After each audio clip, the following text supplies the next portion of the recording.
Сайн байцгаана уу? Юу яагийн 417-гийн сонсогчдоо. За өнөөдөр та нартай бас нэгэн хэргийг хүргэхээр бэлтгэлээ. Юуны түрүүнд энэ хэргийн талаар олон подкастад өмнө гарсан байгааг анхааруулж хэлмээр байна. За энэ хүү хэргийг яагаад дахин ярьж байгаа вэ гэдэг маань бид нар хэргийг арай өөр өнцгөөс задлан хүргэх нь хэрэгтэй юм болов уу гэж бодсон. За бид зөвхөн хэргийн фактыг дараалуулъя ярихгүй, харин хүний дотор ухамсаргүйгээр нуугдах сэтгэл зүйн эмгэг, өөрийгөө хит шүдэх солиорл, нийгмийн сүлжээ буюу сошиал медиагийн дүр төрхийн цаана нуугдах увайгүй үйлдэлийн талаар ярих юм. За тэгэд мөн саяхан энэхүү хэргийн 2026 онд шүүхээс гарсан шийдвэрийн талаар бас дэлгэрэнгүй хүргэх болно. Ингээд хэрэг рүүгээ шууд орцгоё. 2023 оны 3 дугаар сар Америкийн нэгдсэн улсын Юта мужид "Чи надтай хамт байна уу?" буюу "Are you with me" нэртэй хүүхдийн зурагт ном худалдаанд гарсан. За энэ ном хагасл үзэж сэтгэлийн хүнд цохилтонд орсон бага насны хүүхдүүдэд туслах зорилготой маш уянгалаг дулаахан өнгө аястай бүтээл байв. Номын зохиолч нь 3 хүүхдийн ээж Коури Ричинс гэх эмэгтэй. Тэрээр орон нутгийн телевизүүдэд номын талаар өгсөн ярилцлагадаа "Би энэ номыг өөрийн гэр бүлд тохиолдсон эмгэнэлт явдлын хямралаа даван туулахын тулд хүүхдүүдтэй зориулж бичсэн" хэмээн тайлбарлаж ирсэн байна. Энэ бүсгүй нөхөр Эрик Ричинс буюу Коури Ричинсийн нөхөр маань 2022 онд гинэт нас барж Коури Ричинс 3 хүүгээ ганцаараа өсгөж үлдсэн. За телевизийн дэлгэцээр Коури Ричинс нэг тийм бие даасан хүчирхэг, бас нөхрийнхөө дурсгалыг хүндэтгсэн үлгэр жишээ бэлэвсэн эхнэрийн дүрээр харагдаж, зовлон үтсэн гэр бүлүүдэд итгэл найдвар өгөхийг хүсэж буй мэтээр дулаахан инээмсэглэнэ. Гэвч энэхүү дулаахан инээмсэглэлийн цаана шунал хүсэл, хүйтэн тооцоолол нуугдж байсан. Номын нээлтийн аяллаасаа ирээд ердөө 2 сарын дараа Коури Ричинс телевизийн студид биш, харин цагдаагийн хилтэст гартаа гавтай сууж байсан. Энэхүү хэрэг хэрхэн эхэлснийг ойлгохын тулд бүгдээрээ Юта мужийн Камас хэмээх жижиг хотыг зорцгоё. Энэ бол үзэсгэлэн дуулсаар хүрээлэгдсэн, хөшүүд нь бие биенээ маш сайн мэддэг амар амгалан газар. Энд амьдардаг байсан Эрик Ричинс нь 39 настай, байгаль таартай, чулуун хийцийн амжилттай бизнес эрхэлдэг, нутгийн иргэдийн дунд маш нэр хүндтэй, найрсаг залуу байв. Найз нөхд нь түүнийг 3 хүүдээ амьшигээ хайртай, үлгэр жишээ аав байсан гэж дурсдаг. Түүний эхнэр Коурич мөн адил амбицтай, үл хөдлөх хөрөнгө зуучлал, хуучин байшин засаж зарах бизнес эрхэлдэг байлаа. Гэвч 2021 оны сүүлч гэхэд тэдний гэрлэлтийн суурь бүхэлдээ гахаж эхэлсэн. Энэ хагарал нь ердөө л мөнгнөөс үүдэлтэй байсан. Коури үл хөдлөлийн бизнесээсээ болж маш их өрийн сүлжээнд орж 4.5 сая $. Өндөр хүүтэй зээлүүд авсан. Тэрээр энэ их өрнөөсөө гарахын тулд нөхрийгөө ханижил гэж харахаа болж өөрийнхөө санхүүгийн асуудлыг шийдэх гарц гэж харж эхэлснийг прокурорууд хожим нь тогтоосон юм. За одоо хэргийн хамгийн эвгүй хэсэг эхлэх гэж байна. Эрик буюу нөхөр нь эхнэрийнхэн зүгээс өөрт нь ямар нэгэн аюул учруулах гээд байгааг гадарлаж эхэлсэн байдаг. Та нар боддоо хамт амьдарч байгаа хүн чинь чамд хор учруулж болзошгүй юм шиг байгалийн зүүн совин төрнө гэд. За надад ч бас ийм мэдрэмж төрж байсан үеуд би үнэхээр амар байдаг. Итгэж ханилсан хүн чинь чамд хор хүргэж болзошгүй мэт үг үйлдэл зан авир гаргаж эхэлнэ гэд. За Эрик хэд хэдэн удаа гинэт хүн дээр өвдөх тохиолдол гарч байсан бөгөөд үүний үндсэн шалтгаан нь эхнэрээ гэж хартаж эхэлсэн байна. Түүнийг нас барахаас хэдэн жилийн өмнө тэр хоёр Грек руу аялж байхдаа Коуригийн өгсөн ундааг уусны дараа Эрик гинэт маш хүн дээр хорцсон байдаг. Тухайн үед Эрик төрсөн эгч рүүгээ залгаад "Миний эхнэр намайг хордуулах гэж байх шиг байна" гэж хэлсэн байдаг. Дараа нь буюу 2022 оны 2 дугаар сарын 14-ний Валентины баяраар Коури нөхөртөө сэндвич авчирч өгсөн. Эрик ганц хадсныхаа дараа амьсгалж чадахгүй болж биеэр нь тууралт гарсан бөгөөд хүүгийнхаа харшлын тайраг буюу эпипенийг яаралтай хийжээж арай гэж сэргэжсэн байна. Энэ цаг мөчөөс Эрик үнэхээр айж эхэлсэн бөгөөд гэр бүлийнхээ өмгөөлөгчтэй нууцаар уулзаж гэрээслэлээ өөрчилсөн. Эрик өөрийн хөрөнгө болон компаниасаа Коурийг хасаж бүх хөрөнгөө төрсөн эгчийнхээ удирдлагад шилжүүлсэн. Тэрээр гэр бүлийнхэндээ хэрэг надад ямар нэгэн зүйл тохиолдвол Коурийг шалгаарай гэж загч байсан байгаа. Гэмт хэрэг гарсан өдөр 2022 оны 3 дугаар сарын 3.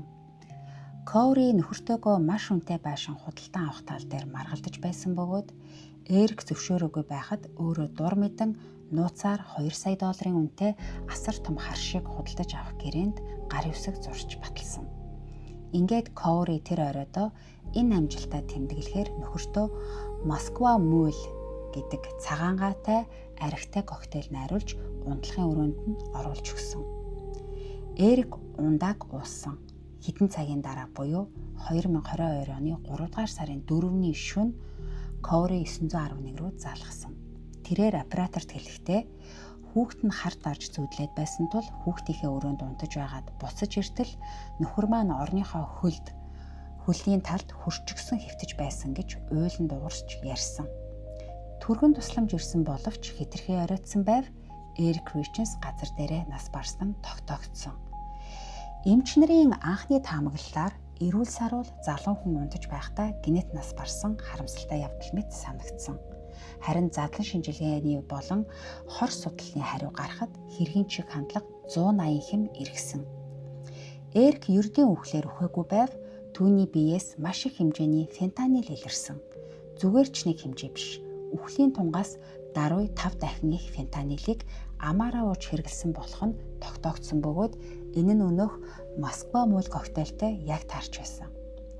Тэгвэл фентанил гэж энэ бэлтгэл ямар учраас хүнийг үхэлд хүргэдэг талаар шинжлэх ухааны тайлбар хүргэе. Энэхүү фентанил хэмээх бэлтгэл нь лабораторийн аргаар гаргаж авсан морфин болон хероинтэй ижил төрлийн үйлчилгээ үзүүлдэг маш хүчтэй мансууруулах өвчин намдагч бодис. Энэ бодис нь морфиноос 100 дахин, харин хероиноос даруй 50 дахин хүчтэй үйлчилгээтэй. Ангаах ухаанд үүнийг зөвхөн хавдрын сүүлчийн шатанд орсон өвчтөн тэсгийн аргагүй өвдөлттэй хүмүүст өчүүхэн тунгаар эмчийн хатуу хяналтандор хэрэгэлдэг. Хүний биед фентанил орохдоо тархи болон нуусны опиоид рецепторс гэх мэдрэлийн эсүүдтэй маш хурдан холбогддог. Энэ бодис нь тархинд өвдөлт мэдрэх тохиог бүрэн хаадаг бөгөөд хиймэл тайвширлыг үүсгэдэг. Үүнтэй зэрэгцээд хүний амин чухал эрхтнүүдийг ажиллагаагүй болгож эхэлдэг байна. Хамгийн аюултай нь фентанил хүний тархины төв хэсэгт байрлах амьсгалын төвийн мэдээ өгдөг хэсгийг шууд дарангуйлдаг. Хэвийн үед хүний тархи цусан дах нүүрс төрөгчийн хийг хянаж уушхинд амьсгал ав гэдэг тохиог автоматар өгч байдаг бол фентанилийн тун хэтрүүлэн хэрэглэх үед тархи энэ тохиогоо өгөхөө бүрэн зогсоодог. Үүний улмаас амьсгал аажмаар удаашарч тухайн хүн сүүлдээ амьсгалаа болж тархи болон зүрхэнд очих хүчил төрөгч тасардаг. Ингэснээр хапоксия буюу хүчил төрөгчийн дутагдлалд орно. Ингээд хүчил төрөгчгүй болсон зүрх хэдхэн минутын дотор зогсож хүн унтаж байгаа мэт байдалтайгаар үхэл төрдөг байна. Энэхүү фентанил нь маш хүчтэй учраас ердөө 2 мг буюу хэдхэн ширхэг давсны ширхэгтэй тэнцэх хэмжээний тун хүнийг үхэл төрөхөд хангалттай байдаг.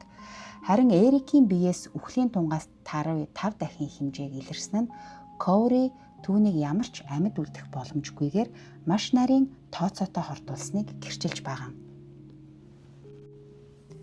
Хордлогын дүгнэлт гарсны дараа мөрдөгчид Коуригийн гар утас интернет хайлтын түүхийг шалгах шүүхийн зөвшөөрөл авсан ба цагдаа нар тэндээс олсон зүйл нь Коури аллагыг яг л төлөвлөгөөний дагуу үйлдсэнийг баталж байгаа. Тэд Коуригийн гэрт цэвэрлэгээ хийдэг байсан Кармен Лауберг гэх эмэгтэйг олж тогтоон байцаалт хийсэн. Тэр эмэгтэй хэлэхдээ Коури түүнээс нуруу нүвдөд байгаа хөрөнгө оруулагчтай өгөх гэсэн юм а хэмээн хүчтэй өвчин намдагч им олж өгөхийг гуйсан. Кармен хэлэхдээ эхлээд гидрокодон им авчирч өгсөн ч Коури хэд хоногийн дараа түүн рүү дахин мессеж бичиж Майкл Джексоныг үхэлд хүргэдэг шиг тийм хүчтэй зүйл хэрэгтэй байна буюу фентанил нэгсэн. Кармен түүнд 2 удаагийн хүргэлтээр 15-аас 30 ширхэг фентанил бэлдэж өгсөн бөгөөд хамгийн сүүлийн хүргэлт нь яг нөхрийнх нь үхлийн коктейл уусан тэр өдрийн өмнөхөн байсан. Харин түүний Google хайлтын түүх бүрч чихүүцс төрмөр байв. Тэрээр нөхрийгөө үхэхийн өмнөхөн утаснаасаа юу гэж хайж байсныг би одоо та нарт уншиж өгье. Та нар сайн сонсоорой. Фентанилийн үхлийн тун нь ямар хэмжээтэй байдаг вэ? Яаралтай тусламжийн эмчнэр фентанилыг илрүүлж чаддгүй. Юта муч дахь баячуудад зориулсан тансаг шоронгууд тухайн хүнд өөрт нь мэддэхгүйгээр амь насаа даатгуулж болох уу? За энэ хайлтуудаас харахад тэр зүгээр нэг аллах төлөвлөөгүй, аллагаас яаж мултрах вэ гэдгийг хүртэл тооцоолж байсан. Corey Richens өөрийгөө цагдаа нараас хавьгүй ухаантай гэж бодож байсан нь энэ бүх үйлдэлээс нь илт. Тэгвэл Саммит тойргийн мөрдөгчд түүний энэ төгс багийг ямар тактик, ямар зангаар хуулж хайсныг бүгдээрээ задлаа. За нэгдүгээрт хуурамч амар амгалан гэсэн тактик ашигласан. Eric Richens нас барсны дараа мөрдөгчд хэргийн газрыг шууд л сүр дулаантайгаар хүү амны хэрэг гарсан мэт шалгаагүй. Энэ бол тэдний зориуд хийсэн алхам. Тэд Corey-д бид үүнийг ердийн хар тамхины тун хэтрэлт гэж үзэж байна гэсэн хуурамчтаглыг төрүүлж түүнийг аюулгүй гэж бодоход хүргэсэн. Хэрв Corey-г шууд сэжиглсэн бол тэр гар утсаа устгах эсвэл бүх баримтаа нуух байлаа. Харамсалтай нь Corey би мултарчихлаа гэж тайвширсан учраас хэвийн утсаа ашиглаж өөрийнхөө эсрэг асар том дижитал мөрийг үлдээсээр байсан. За хоёрдугаарт устгасан утасны түүхүүдийг сэргээсэн. За Corey баривчлагтахаас өмнө утасныхаа бүх мессеж дуудлагын түүхийг бүрмөсөн устгасан тул цагдаа нар юу ч олж чадахгүй гэж итгэж байв. Цагдаа нар түүнээс утсыг нь хураан авахдаа нууц кодыг нь асуухад тэр маш шитгэлтэйгээр хэлж өгсөн байдаг. Гэвч дижитал шүүх эмнэлгийн шинжээчид Full File System Extraction буюу системийн гүнээс мэдээлэл сэргээх тусгай технологиг ашиглаж устгагдсан файлаас үлдсэн Ghost Images болон мэдээллийн үлдэгдлийг сэргээж чадсан. За үүний тусламжтайгаар Corey-гийн Carmen Laborтэй фентанил эм худалдаж авахаар тохиролцож байсан устгагдсан бүх мессежүүдийг сэргээж чаджээ. За гуравдугаарт яасан бэ гэхээр дэлгэц төгжөлтийн секундын зөрүүг ажигласан. Өөрөөр хэлэх юм бол 911 рүү залгахдаа би хүүгийнхээ өрөөнд ундаж байгаа дөнгөж орж ирээд нөхрийгөө оллоо гэж мэдүүлсэн. Гэвч мөрдөгчд түүний утасны хөдөлгөөн мэдрэгч болон дэлгэц нээгдэж хаагдсан түүхийг секунд бүрээр нь тулгаж үзсэн байна. Шүүх эмнэлгийн баримтаар Corey-г 911 рүү залгахаас яг 15 минутын өмнө түүний утас унтлахын өрөөнд идэвхтэй ашиглагдаж хөдөлж байсан нь тогтоогдсон. Энэ нь түүнийг хүүгийнхээ өрөөнд унтаж байсан гэх алиби буюу өөрийнхөө өмөрч гаргаж ирсэн нотлохоог бүхэлд нь няцаасан. За дөрөвдүгээрт яасан бэ гэхээр хамгийн эвгүй хэсэг энэ бас нэг эвгүй хэсэг байгаа. 22 оны 3 дугаар сарын 4-ний өглөө 8 цаг 30 минут Эрик нас бараад ердөө 5 цаг болж ирсэн. За цагдаа нар Эрикийн бие зогцыг гэрээс нь гаргаж явах үед Corey гадаа сэтгэлээр унсан уйлж буй бэлэвсэн ихнэр шиг жүжиглээ сууж байсан байна. Яг энэ мөчөөс ердөө хэдхэн секундын өмнө буюу өглөөний 8 цаг 29 минутанд түүний утас нээгдэж устгасан мессеж дундаасаа 3 өөр инээдтэй зураг буюу GIF хайж байсныг цагдаа нар илрүүлсэн. За тэр ямар зургууд байсан гэхээр нэг эмэгтэй баглаа цэцэг $100 дэвсгэртээр нулимсаа арчиж байгаа зураг. Дональд Трампын би үнэхээр баян гэж хэлж байгаа зураг. За гурав дахь нь хаа сайгүй тэнгүүд гэсэн бичгтэй зураг үзсэн байсан. За энэ бүх баримт бол шүүх хурал дээр түүнийг ямар ч гэмшилгүй зөвхөн мөнгөнд шунсан psychopath байсныг баталсан хамгийн хүчтэй ийм баримт болж чадсан юм а. Ингээд цагдаа нар түүний хамсаатан болох Carmen Laborыг утасны антенныханд байршлаар барьж аваад Carmen-д яалын хөнгөлөлт үзүүлэх замаар Corey-гийн эсрэг мэдүүлэг авч энэ хэрэг бүрэн тайлагдсан. За бүгдээрээ энэ шүүх хурлын үеэр энэ мөрдөн шалгах ажиллагааны үеэр Corey Richens-ийн сэтгэл зүйн асуудлын талаар тогтоосон мэрэгчлэтнүүдийн тодорхойлтыг ярив. За сэтгэл судлаачид болон зан үйлийн шинжээчид Corey-гийн зан narcissistic personality disorder буюу нарциссист хэмээх зан төлөвийн эмгэг шинж гүн нугдаж байсныг тогтоосон. За өнөө үед хүмүүс бид нар бие биенээ маш амархан энэ нарциссист хүн байна гэж дууддаг болсон шүү дээ. За 6 их авдаг ч юм уу, байнга селфи иддэг, за жоохон хувиа хичээсэн ч юм уу, эсвэл байнга биеэ өмөрч бусдад алдаагаа тогтдог хүмүүсийг бид нар ерөөхдөө нарциссист юм байна гэж шошголдог болсон. Гэвч сэтгэл судлалын онолоор нарциссизм бол зүгээр нэг өөртөө хайртай байх зам биш юм байна. За энэ бол өөрийн үнцнийг хамгаалах гэсэн гүн гүнзгий эмзэг сэтгэл зүйн хамгаалтын механизм. За өөрөөр хэлбэл тухайн хүн өөрийн дотоодод байгаа хоосон байдал, ичүүргүй сонжуургүй зан байдлаа дарахын тулд гаднаа агуу төгс хүний багийг зүүдэг ийм сэтгцийн нэмгийг юм байна. За онлын түвшинд үүнийг хоёр хуваадаг. Ил нарциссизм буюу overt, далд нарциссизм буюу covert. За ил нарциссизм буюу overt нь яадаг вэ гэхээр харизматик, өөртөө хит итгэлтэй, олонний анхаарлын төвд байхыг ирмэлцдэг хэлбэр. За Коури яг ийм байсан. Тэрээр 4.5 сая долларын өрөнд орж дампуурахад ойрхон байсан ч нийгэмд бүтлгүйдэгч гэж харагдахаас үхтлээ айсан учраас нөхрийнхөө амийг золиослон байж нэр хүндээ авахыг хүссэн. За далд нарциссизм буюу covert гэж байгаа тийм. Гаднаасаа маш даруухан, хохирогчиг харагддаг боловч дотроо асар том хорсолт хийж авдаг хэлбэр. Коури нөхрөө алсныхаа дараа яг энэ дүрд шилжиж өрөвдмөр бэлэвсэн ихнэр болж жүжиглэж ном бичсэн. За нарциссист хүмүүсийн хамгийн аюултай шинж чанар нь тэдэнд эмпати буюу бусдыг өрөвдөх, бусдын оронд өөрийгөө тавьж үзэх тийм мэдрэмж, тийм дадал огт байдаггүй. Түүнчлэн тэд харилцаанд үргэлж газлайтинг буюу бурууг бусдад тохох, харилцагч этгээдэд буруу юм шиг мэдрэмжийг өгөх, оюун санааны манипуляц хийдэг юм ур чадвартай байдаг. За одоо бүгдээрээ Коури ер нь нөхрөө насварсны дараанаас юу хийж эхэлснийг баг зэрэг задлж яриа. За нөхрөө насварсны дараа Коури нөгөө надтай хамт байна уу гэдэг номоо бичиж эхэлсэн.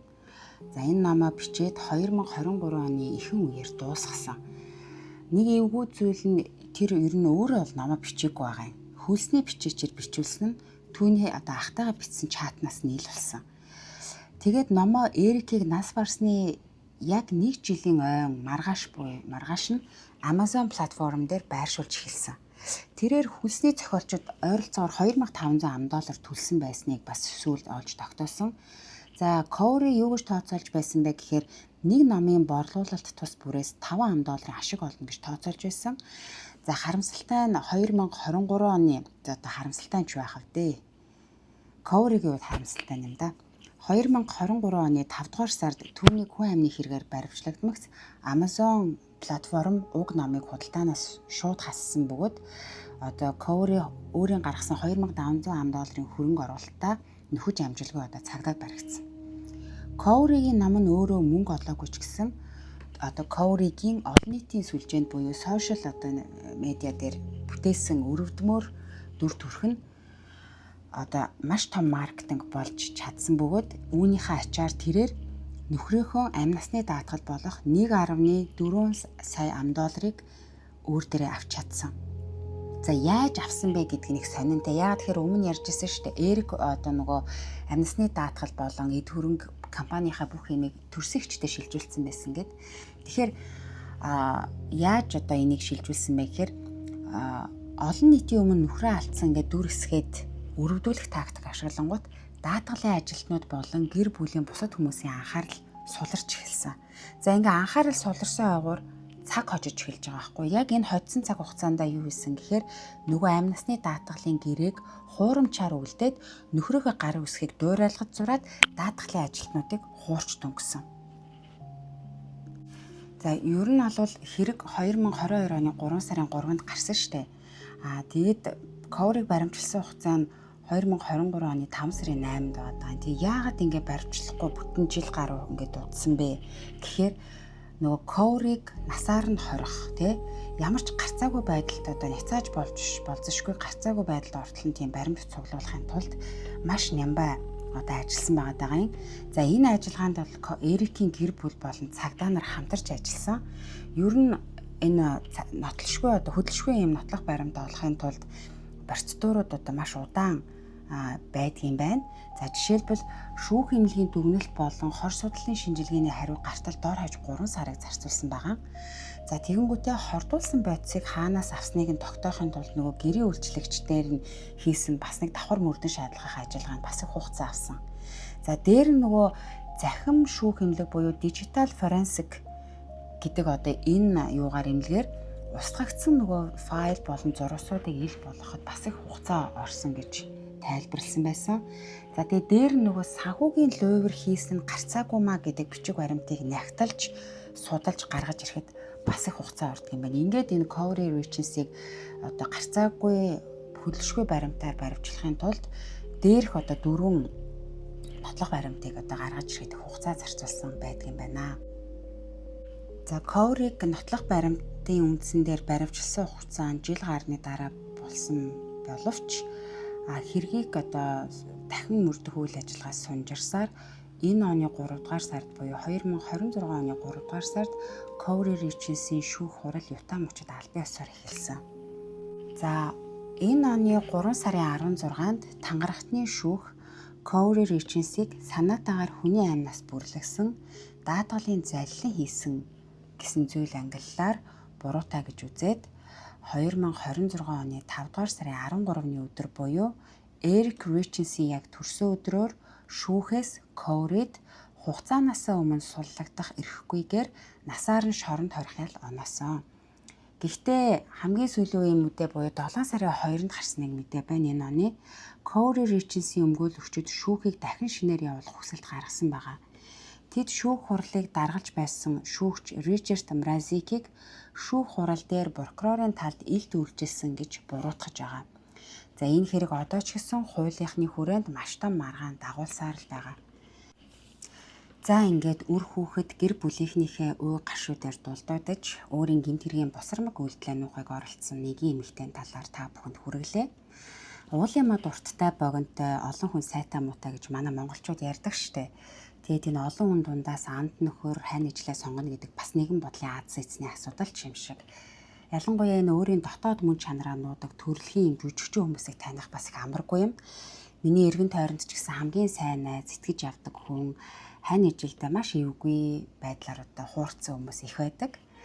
Ингээд UAI-ийн 417-тай хамт байсан танд баярлалаа. Та бүхэн минь тулгар төрийн 2235 жил, Их Монгол улс байгуулагдсны 820 жил, үндэсний эрх чөлөө тусгаар тогтнолоо сэргээн мандуулсны 115 жил, ардын хувьсгалын 105 жил, ардчилсан хувьсгалын 36 жилийн ойн баяр наадамдаа сайхан наадаарай. Дараагийн дугаараар уулзтлаа. Түр баяртай.